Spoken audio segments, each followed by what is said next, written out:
গত পর্বের ভিডিওতে আমরা দেখেছিলাম আরহেনিয়াস ইন্টারমিডিয়েট কী এবং ভ্যান্ট অফ ইন্টারমিডিয়েট কী। আজকের পর্বের ভিডিওতে দেখব যে আরহেনিয়ার ইন্টারমিডিয়েট থাকলে রিয়াকশন রেটটা কেমন হয়, রেটটা কীভাবে নির্ণয় করতে হয়। সো শুরু করা যায়। সো শুরুতে যে আরহেনিয়াস ইন্টারমিডিয়েটের কথা যদি বলি, আরহেনিয়াস ইন্টারমিডিয়েটের ক্ষেত্রে ব্যাপারটা এমন ছিল যে 2 নম্বর রিয়েকশনটা হবে স্লো এবং ফার্স্ট রিয়েকশনের মধ্যে যেটা ব্যাকওয়ার্ড রিয়েকশন সেইটা হচ্ছে আমাদের অনেক ফাস্ট ঘটবে। তো সেক্ষেত্রে আমরা এটা যদি দেখতে চাই যে কীভাবে কাজটা করে, রাইট? সো প্রথম যেহেতু এটাই ইকুইলিব্রিয়াম ছিল প্রথম রিয়েকশনটা, তো সেক্ষেত্রে আমরা ইকুইলিব্রিয়াম কনস্ট্যান্ট বের করতে পারি এভাবে যে K1/K-2। সো আলটিমেটলি আমাদের এভাবে চলে আসবে। এটা হচ্ছে আমাদের ভরকের সূত্র থেকে এটা বের করা যেতে পারে।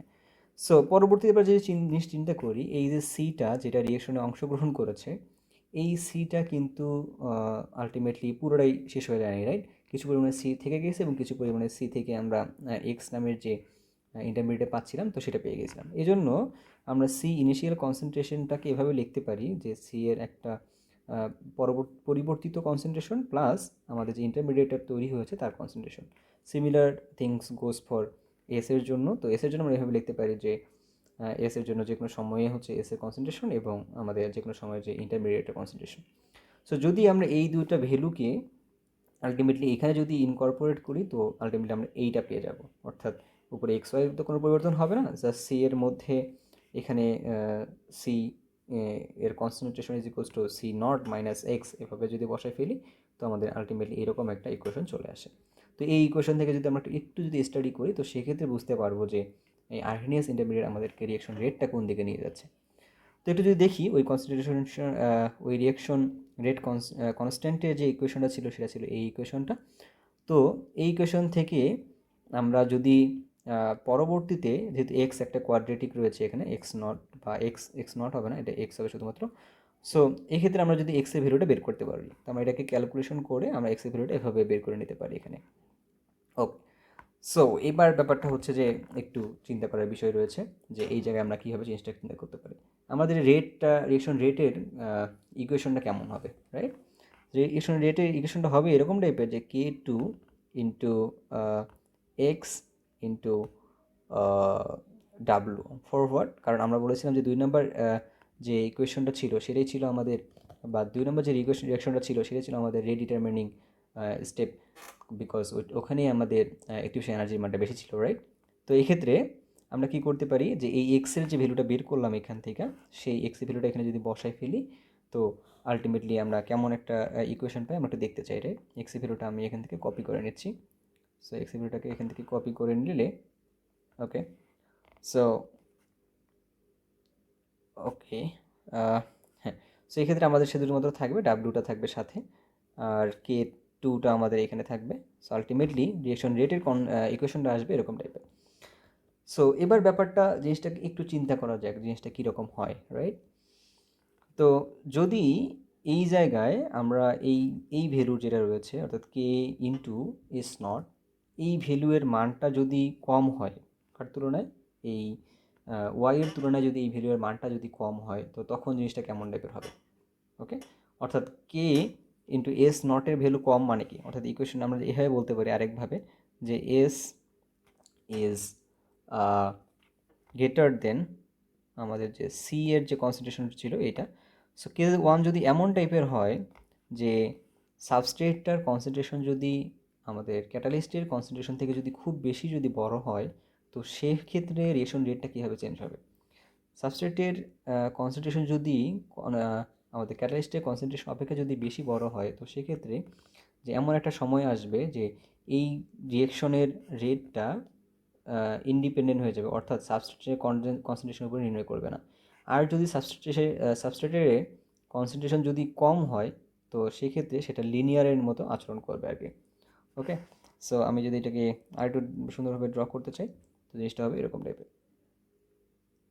ওকে, ওকে, তার মানে এই জিনিসটাকে এটা এভাবেই নির্ণয় করছে যদি আমরা রেড ভার্সাস এস অর্থাৎ সাবস্ট্রেটের কনসেন্ট্রেশন যদি ইনকর্পোরেট করি তো সেক্ষেত্রে আমরা জিনিসটা দেখতে পারবো সাবস্ট্রেটের কনসেন্ট্রেশন যত কম হবে রিয়েকশন রেটটা তত লিনিয়ারলি ইনক্রিজ করবে।